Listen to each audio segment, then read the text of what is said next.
Uno de los primeros elementos que constatamos, que nos está llamando la atención y que quiero exponerles hoy, que también hemos contado con la colaboración de los alumnos de la licenciatura, es esta idea de quién defiende el patrimonio.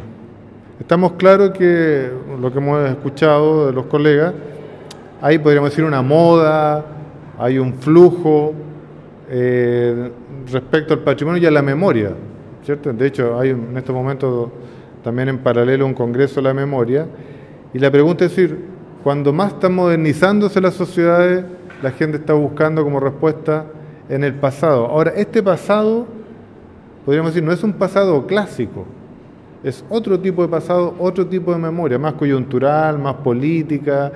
Ahí da para otro gran tema que también se habló con mis alumnos, posmoderno, pero la posmodernidad más positiva, la posmodernidad más negativa, esa es la neoliberal, o la que está agotada de la idea del progreso que no nos ha llevado a un norte o al norte prometido.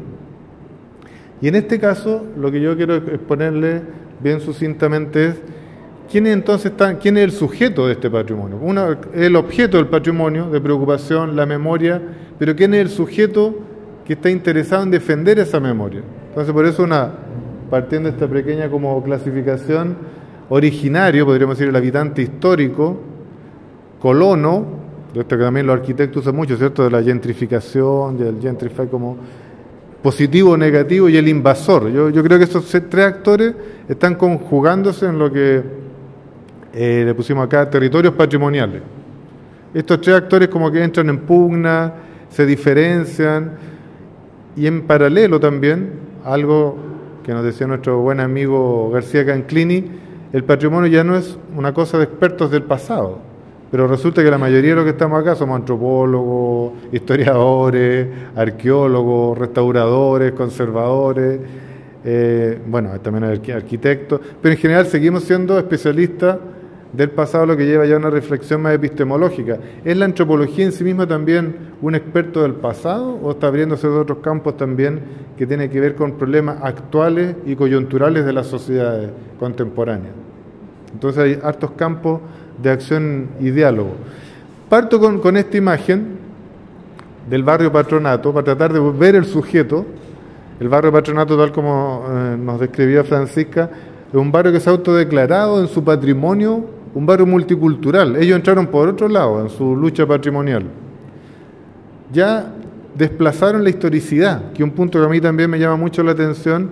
Aparentemente el patrimonio se estaría desprendiendo de la historicidad como factor legítimo del patrimonio. Tendría que ver, más con lo que plantea Mónica también, con un tema más de identidad, de construcción de identidades. Y este barrio, a pesar de tener una historia interesante, si lo conectáramos a la chimba, hace su definición, nosotros somos patrimonio porque somos multiculturales. ¿En qué está pensando? Que hay una diversidad social y racial, un concepto que no nos gusta mucho a los antropólogos, pero para tratar de ilustrarlo, en donde hay inmigrantes árabes, fundamentalmente aquí en Chile le decimos los turcos, como barrio de turcos, aunque no son, incluso son sirios, no responden a esa nacionalidad, pero conocido. Tenemos coreanos, tal como nos refería Francisca, y últimamente peruanos, y además tenemos permanentemente en este barrio como un sujeto popular, vinculado a esta idea del comercio. Y ellos basan esta idea entonces en su diversidad cultural. Y esta imagen de los carnavales que hacen, también podríamos, entre paréntesis, cuestionar la idea de carnaval. ¿En qué barrio histórico de Santiago se hacía el carnaval en el siglo XIX? No es México, no es Ciudad de México, donde había una historia de este tipo, o Brasil. Pero vemos aquí claramente, fíjense acá, el lenguaje obviamente oriental de Corea, con la bandera chilena, no sé si se puede apreciar, Corea, Chile, y aparentemente acá, por una entrevista que estuvimos haciendo, una chica de familia peruana. ¿Quién está aquí entonces en este patrimonio? Está ahí, en esta imagen podríamos sintetizar esa diversidad, lo coreano, lo chileno, una chica peruana como odalisca, en un carnaval que es inventado desde hace 5 años, y eso es el argumento del patrimonio. Es decir, estamos por lo tanto en una narrativa totalmente distinta. Lo que estamos viendo aquí es una peruana con un atuendo árabe frente a un comercio coreano, con una bandera chilena. De ahí empieza como el juego de la multiplicidad de lo que yo llamo como neopatrimonio. Siguiendo en este barrio, tenemos una iglesia ortodoxa, que también es parte como fuerte de esta idea de la diversidad religiosa, histórica del barrio. Ellos han construido, rescato así como esta idea de la línea del tiempo del barrio Patronato. Y acá, como ustedes pueden apreciar, el fundamento de ello: identidad en la diversidad, memoria multicultural en el barrio Patronato. Es el autorreconocimiento que hacen ellos. Nosotros, más que nuestro valor arquitectónico, nuestro pasado célebre, somos diversos. Y ese es el patrimonio que queremos rescatar de este barrio Patronato. Y ahí entonces sí estaríamos encontrando un punto de convergencia entre, podríamos decir, esta deshistoricidad del patrimonio. Más que la historicidad, aquí está importando un elemento contemporáneo. Somos diversos, que recoge un sedimento, pero que lo reactualiza. Lo importante es nuestra diversidad. Y aquí, bueno, estamos cerca de la hora de almuerzo ya, así para... Lo que vemos es, ¿cierto?, una carta de una fotografía de un local en el barrio Patronato, donde vemos el menú totalmente en coreano, claro, ¿cierto? Y podríamos decir el elemento multicultural, la vaquita y el idioma español, pero claramente el resto pertenece a una cultura ajena a nuestros territorios más históricos. Y ahí podemos ver cómo también hay una cierta apropiación escénica del barrio, del lugar, en donde ya empiezan a instalarse y a hacer valer esta identidad de lo coreano en este barrio multicultural. A mí lo que me interesa, es verdad lo que dice Francisca, ellos están pensando más en multiculturalidad hasta el momento en la herencia árabe y coreana más que en la peruana. Lo peruano todavía está como invisibilizado. Es como esa, también hay como, juegan ciertos elementos también de la propia historia de Chile. Y acá volvemos a esta imagen, también me interesa. Aquí es la Junta de Vecinos la que organiza, ese ha sido un elemento importante. Vemos que en nuestros territorios hay diferencia entre la organización territorial, vamos más adelante, y quienes asumen la defensa del patrimonio. En este caso, muy concordante con la idea de Hobsbawm, ¿cierto?, de la invención de las tradiciones, este barrio decidió que iba a tener un carnaval, y en invierno, de hecho lo dicen ahí, ¿cierto? Carnaval multicultural de invierno en Patronato, algo tampoco muy frecuente en nuestra idiosincrasia chilense. Y aquí vean también esto como, no sé qué tipo de traje esto, pero es como lo veo medio medieval, ¿cierto?, como la serpiente oriental. Empiezan a hacer unas mixturas, unas hibridaciones culturales muy interesantes para llegar a esta idea de un patrimonio vivo, podríamos decir, un patrimonio que se vive, pero no se vive en la forma tradicional, se está reinventando la vivencia patrimonial. Y aquí lo vemos de nuevo desplegado, ¿cierto?, así como es un personaje del siglo XIX, muy elegante, así como la imaginería oriental y la serpiente. Ya habíamos visto esta otra también como odalisca más peruana. Y acá tenemos entre medio el norte de Chile, una diablada también en este carnaval. Así que empieza a conjugarse todo. Y aquí vemos un barrio esencialmente comercial, donde está todo productos más baratos de vestuario y vestimenta, que ve mucha gente el fin de semana. Y en ese escenario del comercio, con diversidad cultural, emerge este carnaval como una tradición inventada, para fortalecer un patrimonio, a partir de una invención. Entonces, las temporalidades empiezan a conjugarse de una manera bastante difusa. Aquí está la reivindicación y la importancia, por eso también lo que se hablaba, como de la participación. Es la ciudadanía la que toma ahí como el poder de este patrimonio. Y está invitando, traiga fotografías, revistas, objetos, recetas, canciones. También podríamos hablar de un minimalismo del patrimonio. Yo también lo vi en mi experiencia de mi tesis de doctorado en México, de un barrio obrero en donde una olla es patrimonio, la foto de la abuelita es patrimonio, las cosas más pequeñas, más mínimas, pasan a la categoría de patrimonio, también desprendiéndose de la idea de la monumentalidad del patrimonio. Pero también como un patrimonio minimalista, Dado que no tengo un gran patrimonio, mi patrimonio son las cosas más pequeñas, las que aparecen más sencillas, pero que a mí me identifican y me construyen mi identidad. Bueno, y tenemos una imagen clásica, pues, efectivamente este barrio también tiene un patrimonio bastante importante y bello, pero si se fijan, está como más bien el soporte que el protagonismo. Creo que un barrio, yo diría, de los más clásicos y bonitos de Santiago.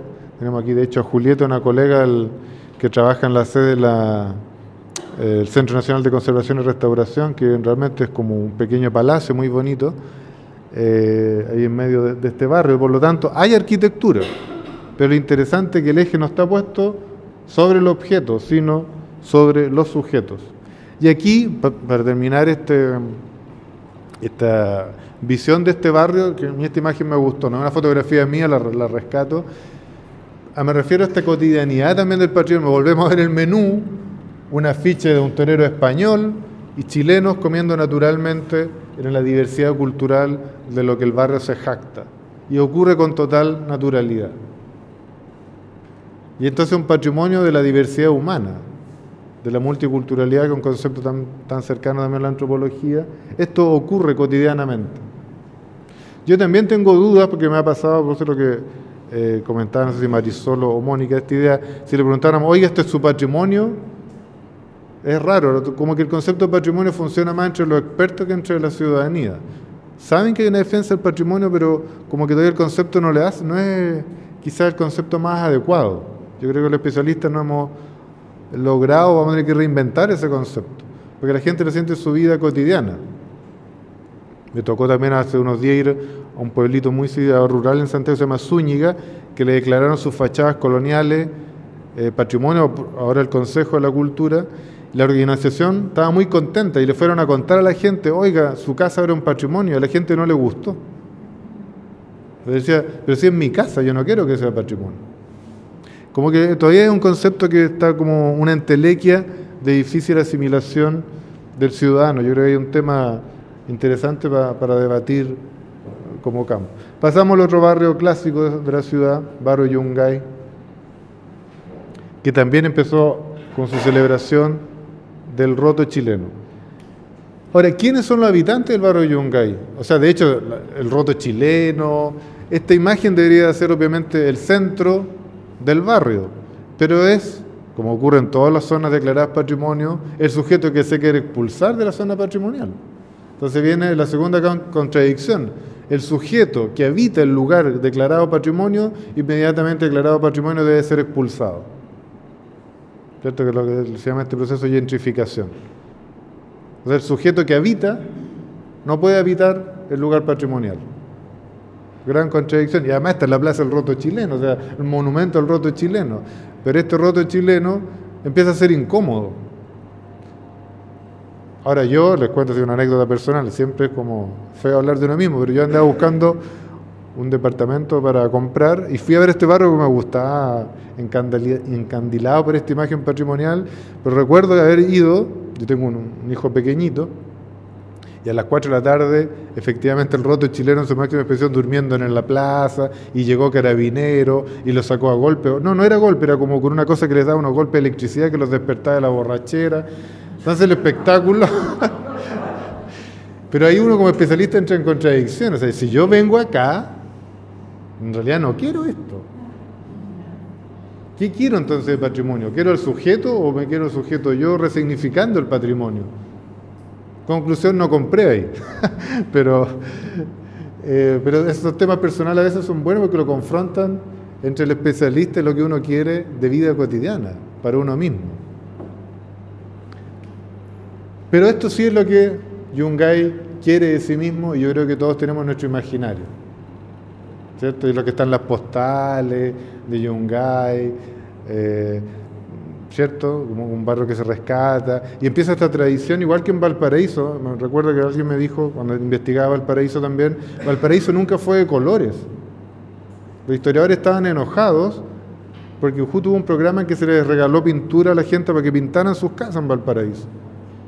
Y yo recuerdo reclamar y decir, oye, pero si Valparaíso siempre fue gris, fue como tonos coloniales.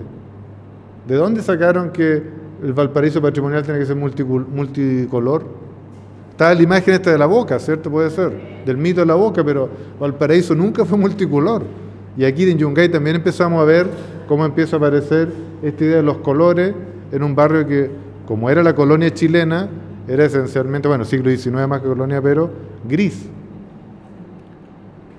Pero tenemos estas bellas postales del barrio Yungay, que atrapan y nos invitan a recorrerlas buscando encontrar estos parajes.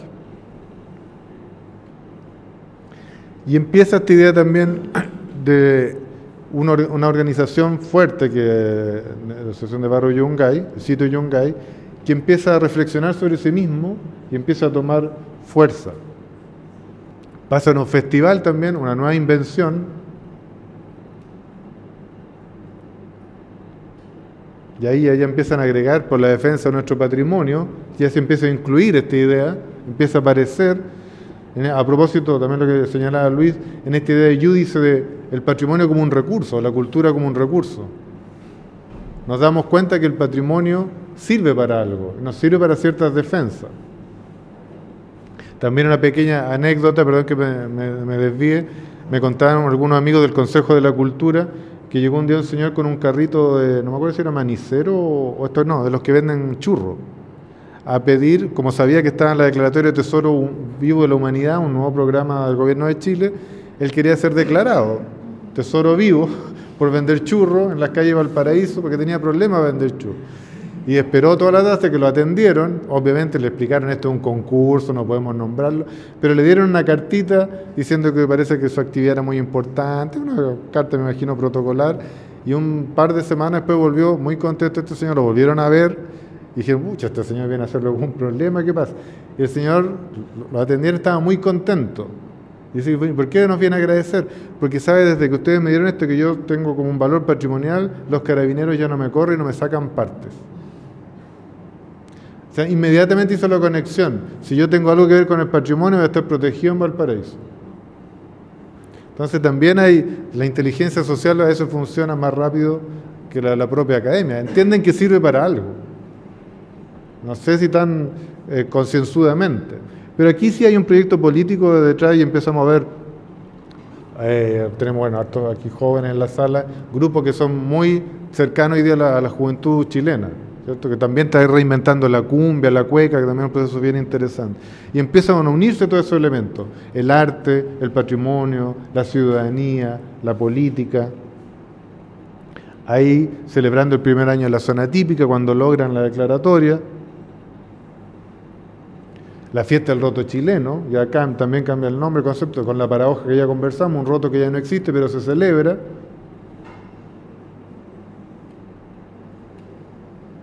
Empiezan ellos a tomar un rol en la formación de gestores del patrimonio, dan un paso incluso. No estamos ante la presencia de activistas sin un sustento conceptual. Ellos empiezan a tener su propia escuela de gestión patrimonial en Santiago, en Valparaíso. A propósito de estas comunidades de la zona, crean este primer congreso de barrios y zonas patrimoniales. Esto a mí siempre me ha llamado mucho la atención. Lo he tratado de traducir, todavía no llego. Reconstruyendo ciudadanía patrimonial. ¿Qué estarán pensando en ciudadanía patrimonial? Pero empiezan ya a vincular conceptos, a llegar ideas que me parecen bastante interesantes. Ahí, la escuela que realizan ellos, ¿por qué quiero mostrarles esto? Porque un punto que también se mencionaba acá, a propósito de la encuesta lo mencionaba Marisol. ¿Quiénes están yendo a esta escuela de gestión patrimonial? ¿Quiénes la están haciendo? Jóvenes. No se alcanza a ver muy bien, pero si tuviéramos una buena... de 30 años hacia abajo. Ahí está el interés por el patrimonio. Y ahí ya me conecto como un poco con el título. ¿Quiénes son los que están defendiendo el patrimonio? Aparentemente, nuestra pista en los 3 barrios nos indica que no son los habitantes originales del barrio. No es la gente, uno podría pensar de mayoría, que tiene la casa, que vivió todo tiempo en el barrio. Incluso paradójicamente a veces son los que están más inclinados a vender. Agotado ya su proyecto familiar o irse con los hijos, hay una tendencia a vender. quienes están activando la defensa del patrimonio es una generación más joven, entre 20, 40 años o 30, 50 años, y los líderes, de hecho de Sito Yungay, son profesionales que están en ese rango de edad. No es gente que haya vivido eternamente en el barrio. Podríamos decir lo que llamaría, en mi caso, un colono positivo. Alguien que llega a colonizar, llega con el imaginario patrimonial y se hace defensor de ese lugar que incluso sus habitantes originales no estuvo dispuesto a defender cuando se hizo, de hecho, la densificación de Santiago. El barrio estuvo a punto de desaparecer. Esta generación más joven, o de mediana edad, como se diría en los libros del Hobbit, son los que están más fuertes en la defensa del patrimonio, porque están reinterpretando la idea patrimonial. Y ellos son muy activos, van al Parlamento, proponen iniciativas, a propósito de esto de la consulta, discuten, participan en protestas, por ejemplo, Patagonia Sin Represa, que vemos a los dos principales líderes del movimiento, a Rosario después la van a reconocer, se involucran en temas, entienden que el patrimonio no está restringido al objeto arquitectónico, sino a un campo de disputa de la ciudad o por la ciudad. Apoyan la toma del Liceo de Aplicación, un liceo emblemático de los liceos públicos de Chile. Ahí está otro de los principales dirigentes del sitio de Yungay, porque es un barrio que está dentro de Yungay. Entre paréntesis, Yungay se autodeterminó una zona que ellos llaman el Gran Yungay, que incluso llega hasta nuestra universidad. Originalmente el barrio Yungay era más pequeño y ha habido alguna molestia a la gente del barrio Brasil, pero definitivamente fueron superados por la historia. El barrio Brasil es ya como una parte del paisaje del Gran Yungay, por esta fuerza hegemónica que tiene el discurso de lo patrimonial y la buena, podríamos decir, la idea, la politización adecuada de este concepto. Ahí los vemos del movimiento social al poder comunal, basta demoler nuestros barrios, y un elemento muy reciente, muy coyuntural, la líder se lanza de candidata al Consejo Municipal, ¿cierto? No ganó, llegó 13 de 10, pero sacó una votación interesante. Yo creo también su derrota se debió al final que no se incluyó en ninguna de las listas que potencian más votos, fue como absolutamente independiente. Yo creo que ella iba en alguna lista más tradicional de los partidos, yo creo por su voto hubiese salido. Pero es muy bonita esta imagen donde está estas casas así como de construcción, también de autoconstrucción, ahí tenemos el apoyo. Acá otro elemento, tenemos los principales líderes del movimiento estudiantil apoyando a Rosario, ¿cierto? Al dirigente en este caso de la Universidad Católica. Y ahí la tenemos quizá una imagen que quiero cerrar, recorriendo el barrio con esta nueva pregunta: ¿quién es el sujeto que está defendiendo el patrimonio? Aparentemente el activo de esta nueva generación es Rosario. La generación mayor tiende a ser más bien como un apoyador coyuntural de alguna iniciativa, pero el corazón de la defensa está en este colono positivo que llegó a fortalecer el patrimonio con un imaginario patrimonial a ese territorio. Y ya para ir cerrando, ver el barrio Matasur, esta es la portada de su expediente que acaban de presentar como zona típica, que es la herramienta que tienen en la legislación chilena. También vemos una muy bonita imagen del barrio, también una defensa emblemática, no a la destrucción de Avenida Mata, se refieren a esta avenida que tenía como un bandejón central, que tiene una arquitectura bastante interesante, que no tiene un uso patrimonial. De hecho, ahí hay una ferretería, el segundo piso más bien son prostíbulos. Una farmacia que están defendiendo ahora porque podría afectarse por la nueva extensión del metro.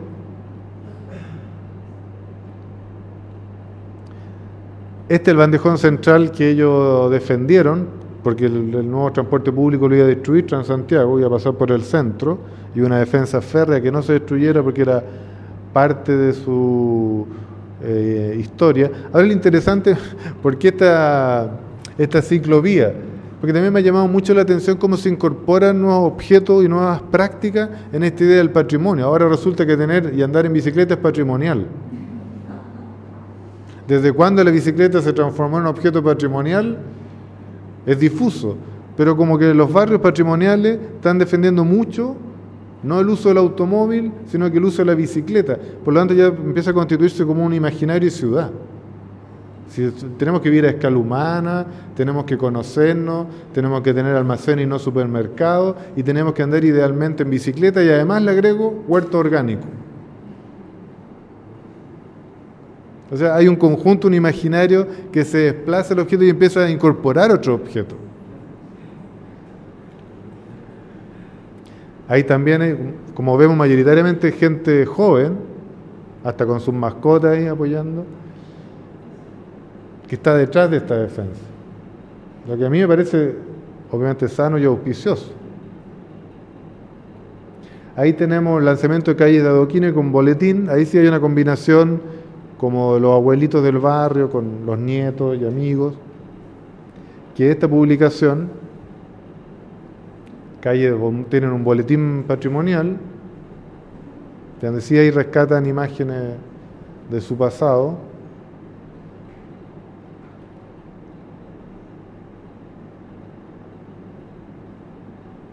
Ahí está cuando constituyen el Centro Cultural Patrimonio Mata Sur, que es como el Comité de Defensa. Perdón, no es muy buena la imagen, pero vemos mayoritariamente gente, como decía, entre 30 y 40 y algo de años. Ese es como el grupo duro también de Mata Sur. Y para terminar, no cansarlo, también hay un famoso bar acá que se llama el de Clinic, que tiene una pizarrita que todos los días va cambiando, que es como un humor bien ácido, bien político, que está fuera, podríamos decir, de los consorcios empresariales de las comunicaciones. Ahora este no es del último triunfo, es el triunfo de la primaria, que fue lo que dio a que Pepe Rafsuri y José Farrazo, que es miembro de estas organizaciones de Ciudad Viva, de defensores del patrimonio, primero gana la primaria y hace pocos días gana la alcaldía contra todos los pronósticos que uno podía suponer. Una comuna de sectores medios altos, de muchos recursos, que había sido gobernado por un personaje bien oscuro de la dictadura militar, en esta idea del progreso de la ciudad, del orden de la ciudad. En palabras de Francisca, Providencia sería lo menos bárbaro de la ciudad, ¿cierto? Sería como el orden total, la pulcritud que tanto aman los chilenos. Pero acá tenemos una candidata ligada a los movimientos del patrimonio. Incluso a mí me impresionó una vez que la fui a escuchar, dijo: en Chile se va a respetar el patrimonio cuando seamos capaces de destruir lo que se construyó sin respetar los planes reguladores y la legislación chilena. Ahí aprenderíamos que las cosas se hacen bien, o también tenemos el derecho, así como se destruye el patrimonio, a destruir el mal progreso. Creo que obviamente sería una señal potente, no sé si será capaz de hacerlo, pero como puesta para ver cómo se protege el patrimonio y una calidad de vida de la ciudad, me parece muy interesante. Eso es lo que quería contar de estos colonos, inversores y originarios. Muchas gracias.